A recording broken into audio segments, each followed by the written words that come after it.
নবীজি একবার যখন আল্লাহর সামনে বলবেন কিয়ামতের মাঠে, আল্লাহ আমার উম্মত, আল্লাহ আমার উম্মত, আল্লাহ পাক এক দোয়াতেই নবী সাল্লাল্লাহু আলাইহি ওয়াসাল্লামকে বলবেন, তোমার উম্মতের মধ্যে যার অন্তরে সরিষা পরিমাণ ঈমান আছে ওকে বের করে নিয়ে আসো। মেয়েদেরকে বলছি স্পেশালি, হয়তো এই কথাগুলো মেয়েদের কাছেও যাবে, তাদের এই উদ্ধত মাথাটা আল্লাহর বিধানের সামনে আত্মসমর্পণ করতে চায় না। কে জানি তাদের ব্রেইনটাকে পুরো ওয়াশড করে ফেলছে। রাসূল সাল্লাল্লাহু আলাইহি ওয়াসাল্লাম বলেছেন, দজ্জালের শেষ অনুসারী হবে এক শ্রেণীর নারী, তাদেরকে ঘরে ইসলামিক অনুশাসনে রাখার জন্যে বাবা, ভাই, স্বামী শিকল দিয়ে বেঁধে রাখবে, তারপরেও তারা শিকল ছেড়ে বের হয়ে যাবে। এই দুনিয়াটা জান্নাত নয়, কিন্তু এই দুনিয়াতে যদি কারো ঘরে একটা নেককার স্ত্রী থাকে, সে ফিল করতে পারে জান্নাত কাকে বলে। সে ফিল করবে। এমনিতে দুনিয়াটা ফিতনা।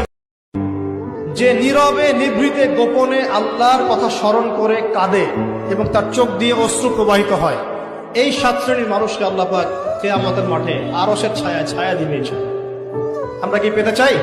আমাদেরকে আল্লাহ রাব্বুল আলামিন তার রহমত থেকে নিরাশ হতে বারণ করছেন।